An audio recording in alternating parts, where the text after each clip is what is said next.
You know, there are certain gaming franchises that make me think back to certain eras in gaming, and one in particular that reminds me of the GameCube era is Super Monkey Ball. At the time when it popped up, I remember seeing it as such a unique title, and that's saying a lot at that time because there were a lot of original ideas popping up during that generation. But just Super Monkey Ball's always stuck with me and reminded me of hanging out with some friends, playing GameCube with this really zany arcade-style game. That definitely delivered an experience I hadn't seen ever before. And now there is a new Super Monkey Ball game out called Banana Rumble. And Sega asked if they could send over a code and sponsor a video for me to check it out. And, well, it's Super Monkey Ball, so certainly I was interested to see how this one turned out. And, well, we're going to talk about that here today. So if you guys enjoyed the video, make sure to hit that like button and subscribe if you're new. So to start, it has been a little while since we've had a new meaningful entry in the Super Monkey Ball franchise. Previously, I guess before this, it's been remasters or remakes of prior entries. This, though, is a brand new entry in the franchise, which, again, exciting stuff here for Super Monkey Ball fans, especially since as I go through this, you're going to see there's quite a bit of content here to play through, whether it's by yourself or with friends. And that was a pleasant surprise when I got to some of the online stuff. Again, some of it, but we'll get into that. Now, taking a look at the different editions for anyone out there who is doing a lot of collecting in general, there is a physical copy that's the legendary Banana Edition at the MSRP of $49.99, and it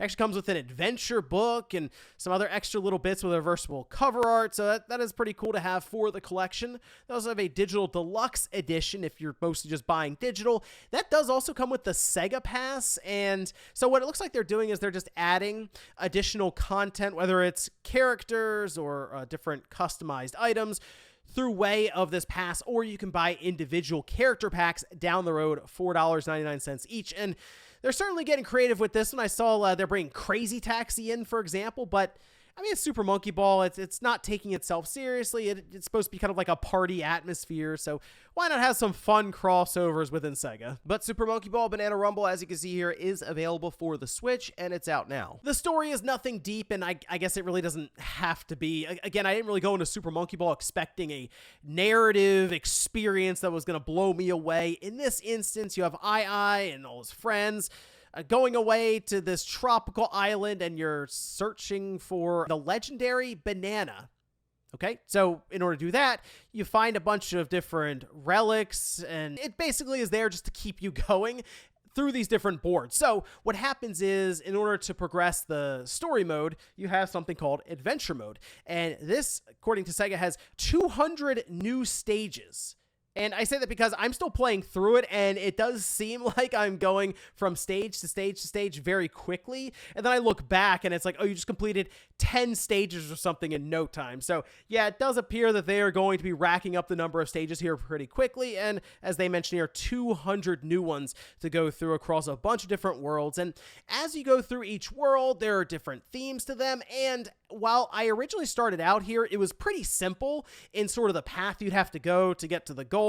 Eventually, they throw all kinds of different quirks into these courses with some really fun and creative ideas that really make you think a bit. See, because what happens here is while there is a set goal to get to, there are different paths along the way that can be kind of hidden or in plain sight, but it's kind of that thought of, okay, how do I get there? So there is like this little glowing banana, for example, that'll be floating, and you have to figure out how maybe you get to a second level or drop down to it or get to a platform without maybe falling off the side while you're grabbing it. And in order to do some of these tasks, you do have a new spin dash move where you hold down a button, and after enough time charging, you'll fly off at a faster speed. And mostly what I would use this for was, one, in order to clear certain gaps with extra speed, and two, I would go over every single jump possible, because eventually I got to the point where I was trying to like almost skip parts of the levels, and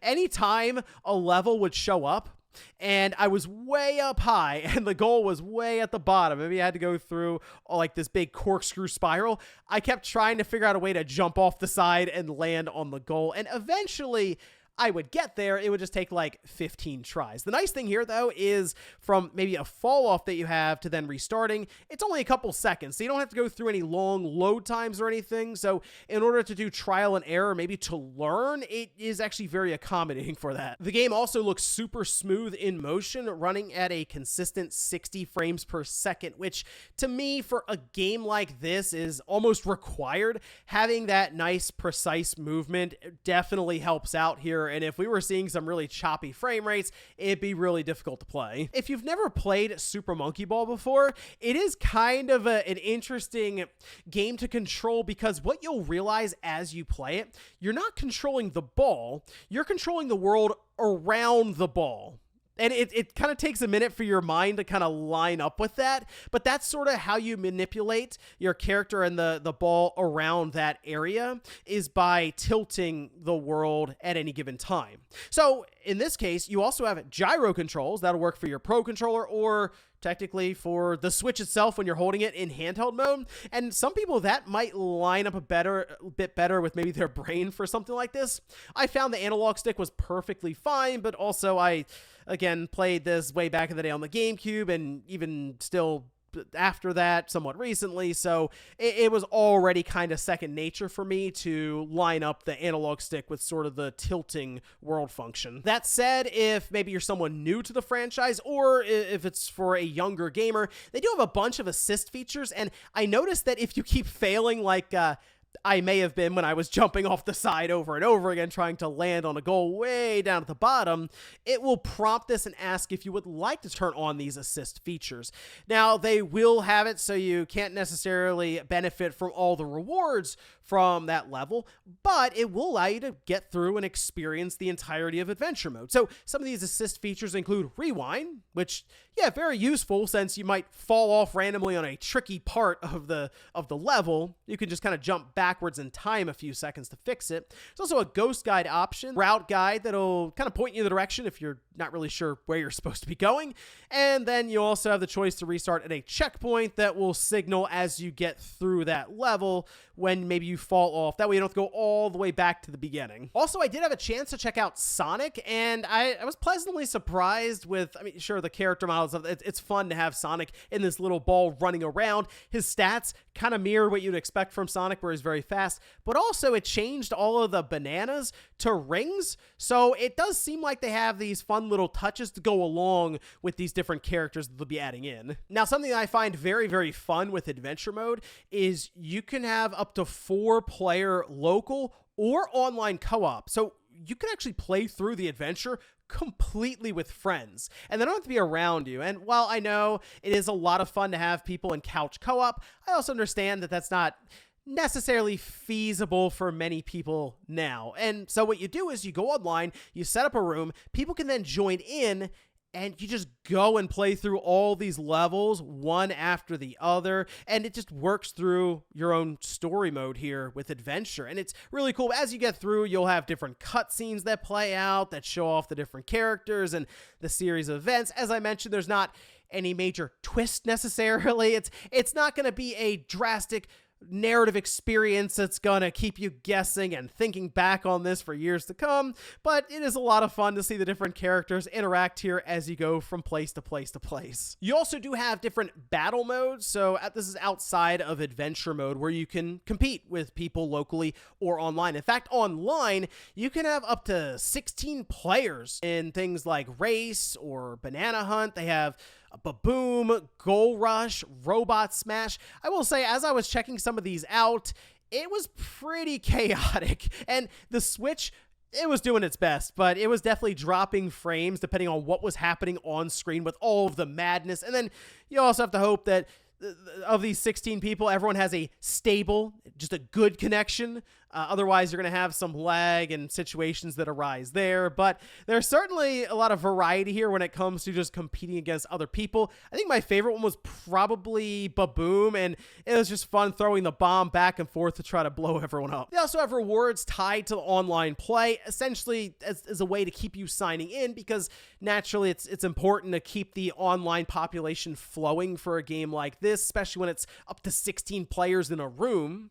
Well, in this case, they have something called Lucky Monkey Lottery. You'll get daily bonuses every day when you sign in, and these have just unique items that you'll get, and they even have seasons that are set up, and you can save up a certain amount of points so you can get different items. And they do mention that there are no elements here where users will need to pay for these items. Then have no paid gacha, no premium currency, nothing like that. Just seems to be a way to keep some sort of progression alongside of all these online modes, which I guess then does bring us to just the character customization overall. And there is a lot happening here. Sure, it's all like cosmetic stuff, but there is something to having just a completely unique character in these little balls rolling around, and you can dress up the little monkeys in different hats and outfits and accessories, and that is a lot of fun. And you can also choose between the different characters, and they all have different stats. So I ended up going with character that was just heavier in general, so I had a better chance of just kind of staying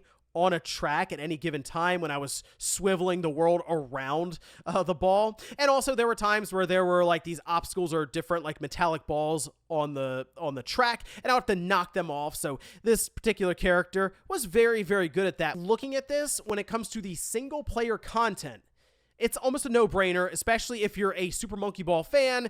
You'll probably want to pick this one up because there is a significant amount of content here, a ton of different boards, some very unique ideas, and obviously you're going to be playing through each one of these levels over and over and over again, trying to get maybe the best time for different leaderboards or complete all the different objectives. So there is an immense amount of replayability here. And the fact that you can do co-op through the adventure mode online as well with a bunch of friends is also a nice added benefit. The online battle stuff is fun when it's working well. Again, though, the online stuff can be kind of tricky and hit or miss with the Switch, but if you get a good lobby with people who have good connections, it worked well enough. The Switch is definitely being pushed to its limits here with frame rates being dropped, and I think maybe 2 of the overall modes being absolute must plays. I wouldn't mind seeing them maybe add more content down the road, even with some different mini games from the past that were a lot of fun. But I think for Super Monkey Ball fans, this is going to be a good time to play through either way. But let me know what you guys think about Super Monkey Ball Banana Rumble down below, whether you've had a chance to play it or if you've been kind of looking into it, or if you're someone who has a lot of fond memories, we'll say, of the Super Monkey Ball franchise, even going back to the days of the GameCube. Thanks, guys, for watching, and I'll see you next time.